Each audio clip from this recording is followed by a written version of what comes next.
Welcome my চ্যানেলে সবাইকে স্বাগত আমার চ্যানেলে। আজকে আমি আমাদের গাছের লাউ আর চিংড়ি রান্না করে নেব। তার জন্য আমি এগুলো নিয়ে নিলাম। তোমরা তো দেখেছো কি নিয়েছি, এগুলো সব রেডি করে নিয়েছি।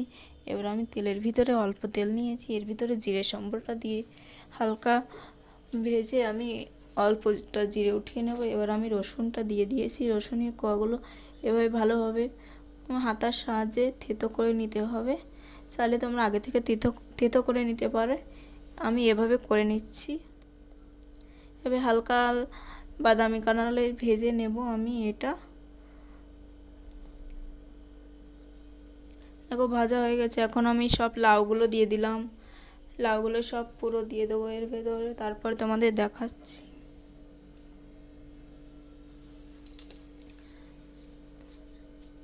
লাউগুলো দিয়ে হালকা নাড়াচাড়া করে নেবো উপর দিয়ে। এবার আমি কাঁচা লঙ্কা চেরাগুলো দিয়ে দিলাম,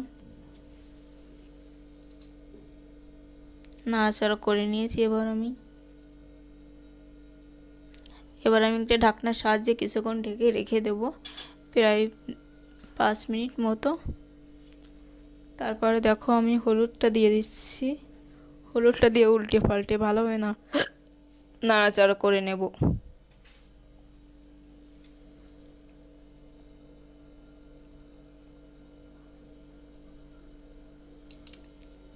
নাড়াচাড়াটা আমি করে নিয়েছি ভালোভাবে।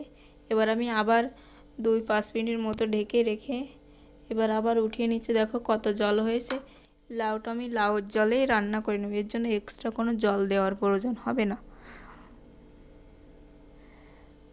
দেখো আমি কিভাবে বানাই, পুরো লাস্টটা তোমরা দেখো, আশা করি তোমাদের ভালো লাগবে।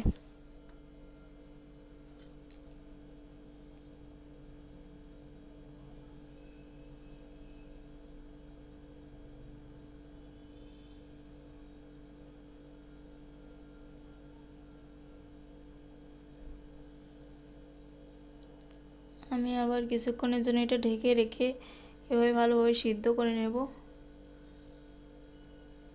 এবার আমি ঢাকনাটা উঠিয়ে নিলাম। দেখো অনেকটা জল গলেছে, আর এই জলে আমি এটা রান্না করে নেব। একটু মাঝে মধ্যে নাড়াচাড়া করে নেব যাতে ওপর নিচ পুরো লাউগুলোই সব ভালোভাবে সিদ্ধ হয়ে যায়।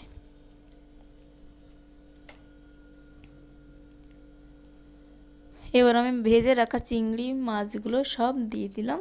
এটাও আমি ভালোভাবে লাউর সঙ্গে নাড়াচাড়া করে মিশিয়ে নেব।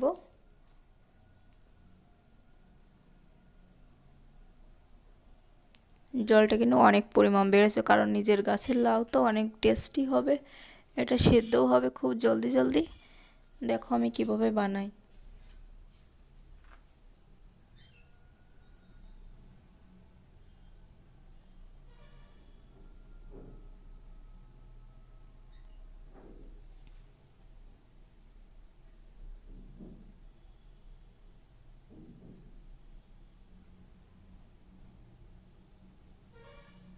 এখন এসে আমি লবণটা দিচ্ছি।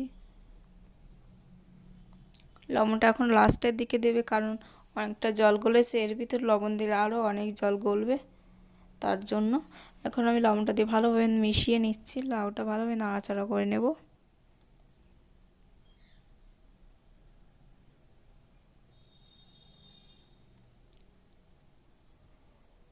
জলটা অনেকটা শুকিয়ে এসেছে।